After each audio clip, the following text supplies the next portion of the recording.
Muito bem, meus caros.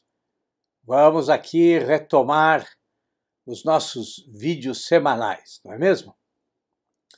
Eu aproveitei essas semanas todas para descansar, né? E também para fazer um check-up completo da minha saúde, né? Afinal, a gente precisa dar uma atenção aí para o nosso corpo, né? Porque é ele que nos permite trabalhar, expressar as nossas ideias, né? Conviver com as outras pessoas e também demonstrar os nossos melhores sentimentos, não é mesmo? Bom, mas durante as semanas em que eu estive ausente aqui do YouTube, eu continuei publicando os meus áudios diários no Telegram, né? Um canal que eu criei aí no início de dezembro. E eu acho que as pessoas estão gostando da ideia dessa conversa diária a respeito de literatura, de como escrever, né? E também outras reflexões que eu faço lá sempre antes da hora do almoço. De maneira que eu vou deixar aqui na descrição do vídeo o link para o canal do Telegram. Bom, mas antes de falar do nosso tema de hoje, eu quero mostrar para vocês 3 lançamentos que acabam de chegar na minha livraria. Primeiro, este box aqui, maravilhoso, do Chesterton, né? Com 4 obras muito bem encadernadas, né? Uma delas, por exemplo, é essa aqui, é o clássico do Chesterton, Ortodoxia, né? Edição linda, linda, né? Bom, e chegaram também esses outros 2, muito interessantes. A Falácia Construtivista, por que os alunos brasileiros deixaram de aprender a ler e escrever, da Kátia Simone Benedetti. A Kátia parte aí dos seus conhecimentos em psicologia cognitiva para esclarecer por que muitos dos nossos jovens chegam à universidade sem dominar aí minimamente a língua portuguesa, né? Ou dominar de maneira medíocre, né? E até mesmo sem conseguir escrever uma redação que seja compreensível. E chegou também este aqui, A Arte de Pensar, do Ernest Dennett. Eu só dei uma folheada, tá? Mas me parece que este livrinho aqui vai ser um companheiro perfeito para aqueles 2 outros livros que tratam da vida intelectual e a respeito dos quais eu já falei aqui no canal, né? A Vida Intelectual, do Sertillanges, que é um clássico absoluto, né? É um livro indispensável, e outro não menos indispensável, O Trabalho Intelectual, do Jean Guiton. Esses livros, né, juntando com esse aqui, eu acho que vão formar um trio imbatível para quem quer ter uma vida de estudos, de produção intelectual. Muito bem, mas hoje nós vamos falar deste livro aqui, Estudos sobre o Amor, do Ortega y Gasset, que a Vida Editorial acaba de lançar, né? Aliás, nos últimos anos, graças ao empenho da Vida Editorial, nós estamos tendo acesso a muitas obras do Ortega. Algumas delas que jamais tinham sido traduzidas no Brasil, né? Incluindo um dos meus livros prediletos, né? A respeito do qual eu já falei aqui, que é o Meditações do Quixote. E para comemorar o lançamento deste livrinho do Ortega, os meninos que cuidam aí da minha livraria decidiram fazer uma super promoção, né? Todos os livros do Ortega estão com ótimos descontos. E além dos livros do Ortega, também entraram na promoção, que vai até 3 de fevereiro, entraram todos os livros do Chesterton, todos os livros do Gustavo Corsão, né, que é outro escritor fantástico, e todos que tratam da vida de estudos, da vida intelectual. E os links também vão ficar aqui embaixo para vocês, tá? Bom, mas neste livro, o que o Ortega faz? Bom, os textos reunidos neste volume são de períodos diferentes da vida do Ortega. Foram escritos aí para publicações diferentes também. Então, é fatal que algumas vezes ele se repita, né? Mas isso não diminui o trabalho do Ortega. Na verdade, a insistência dele, né, sobre o tema do amor mostra o empenho que todo filósofo deveria ter no sentido de esclarecer de maneira crescente as suas preocupações, né, os objetos do seu estudo. E, para o Ortega, a própria filosofia é uma ciência geral do amor. Né? Inclusive, se vocês leram o Meditações do Quixote, vocês devem se lembrar da importância do amor já naquelas reflexões. Né? Vocês certamente se lembram de como o Ortega faz ali uma verdadeira convocação para que nós amemos a realidade, para que nós amemos todas as coisas. Né? Mas este conjunto de ensaios, né, este aqui, é, antes de tudo, um esforço do filósofo para desbastar a ideia de amor, para burilar a definição de amor, para remover tudo que seja invenção sentimentalista ou romântica. É por isso que ele trata o amor não como um sentimento, como uma paixão, né, ou como a expressão de um desejo, né, mas, antes de tudo, como um problema filosófico. E por que ele faz isso? Bom, porque para ele o amor não é só a relação entre duas pessoas, né? Mas não, o amor faz parte de toda a vida. E qual é o acontecimento mais importante da vida?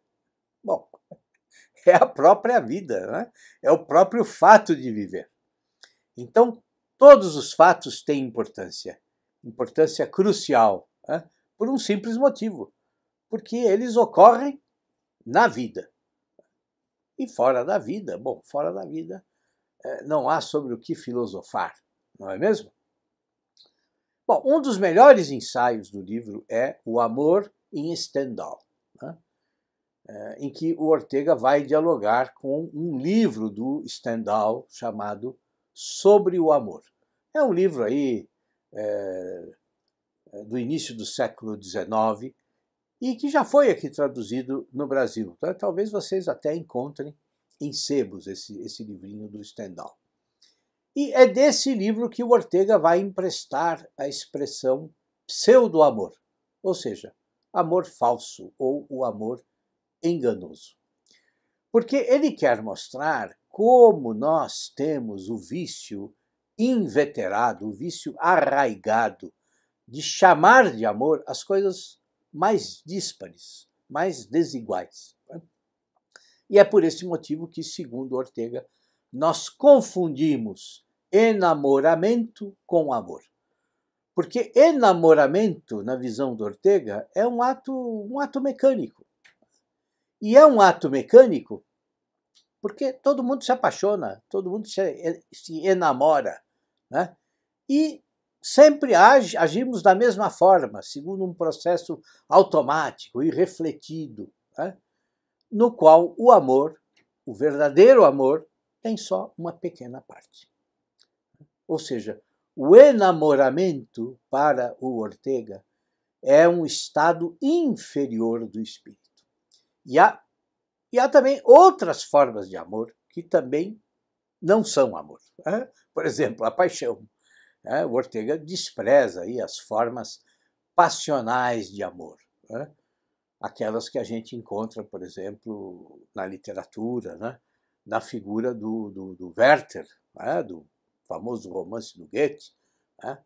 Ou no Otelo, do Shakespeare. Né? Ou seja, formas de amor que estão próximas ou interligadas ao suicídio, ao assassinato. Né? Essas são só manifestações externas e extremas de obsessões. Né?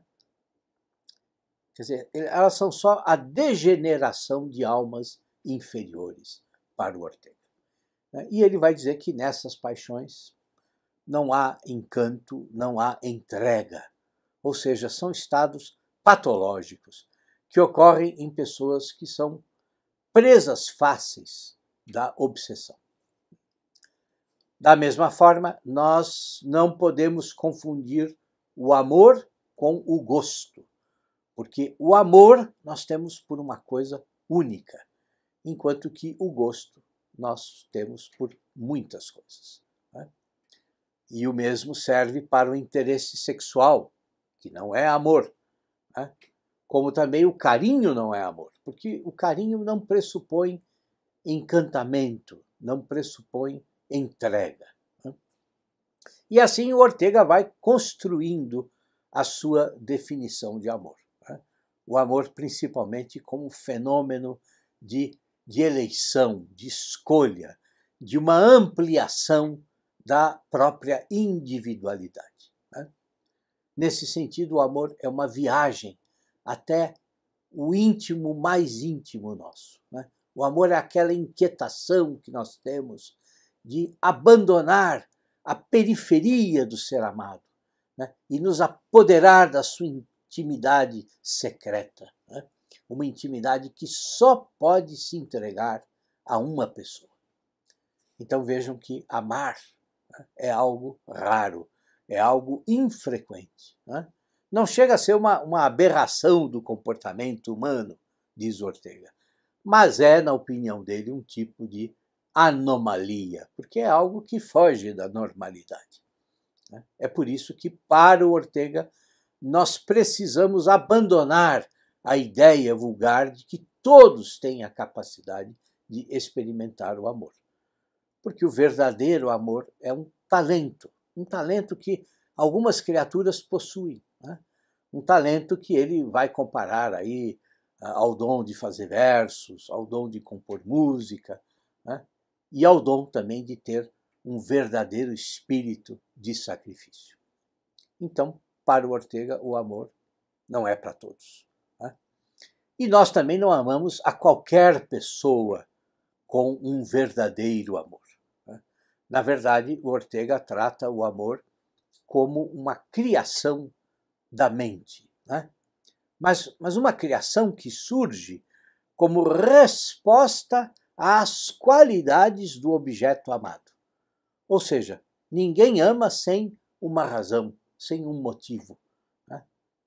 E nós amamos alguém porque esse alguém se faz amável. Quer dizer, o amor é semelhante a um vidente, é um descobridor de tesouros ocultos. O amor não vê, diz Ortega, porque ele não é um olho, não é uma pupila, mas o amor é a própria luz.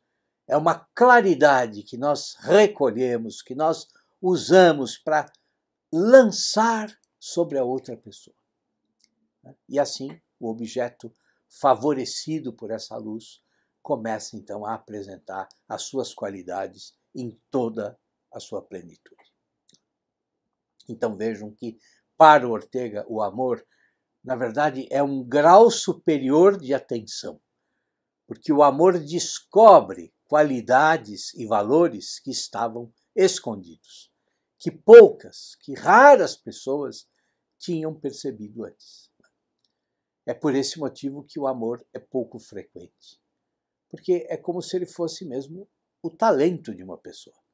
É uma capacidade a mais da nossa mente. E vejam que o amor também não é desejo, porque o desejo desaparece quando você conquista aquilo que você deseja. Mas o amor sempre se mostra insatisfeito, e tem uma predisposição ao exclusivismo, porque o nosso entusiasmo por um ser faz com que a gente ignore os outros seres. Então, o amor é um processo de eleição que se baseia nas nossas preferências mais íntimas. E ele também faz com que a gente deixe de se sentir aí o centro do nosso mundo. Bom, mas qual seria, sob o ponto de vista orteguiano, a característica mais real, mais verdadeira, né, e mais bela do amor? É o seu vínculo com a existência. Esse é o ponto em que o Ortega mais insiste. Amar é vivificação perene, é incrementar ou conservar a vitalidade, a própria vida que nós amamos. É estimular, é fecundar o objeto amado. É criação e também conservação do amado. É estar continuamente dando a esse objeto sempre mais vida. Amar alguém, diz Ortega, é estar empenhado em que essa pessoa exista. E é não admitir a possibilidade de um universo, né, no qual esse ser esteja ausente. Ou seja, amar é reafirmar constantemente a vida. É por esse motivo que o amor nunca é uma possessão. Ao contrário, é estar ontologicamente com o amado. E o que Ortega quer dizer com isso? Ele quer dizer que o amor é uma espécie de enxerto metafísico, porque o amor nos transforma em seres híbridos. Nós amamos e continuamos sendo nós mesmos, mas com fragmentos do outro. E isso nos aperfeiçoa. Nós continuamos sendo quem nós somos, mas nós melhoramos. E melhoramos porque queremos, porque necessitamos dessa outra parte que está fora de nós. Então, quem ama, ama porque entende que o objeto do seu amor não pode deixar de ser amado. Ou seja, o amor, o verdadeiro amor, é iniludível e inexorável. É isso, meus caros. Não deixem de ler o Ortega, hein? E descansem bastante no final de semana. E tudo de bom para vocês.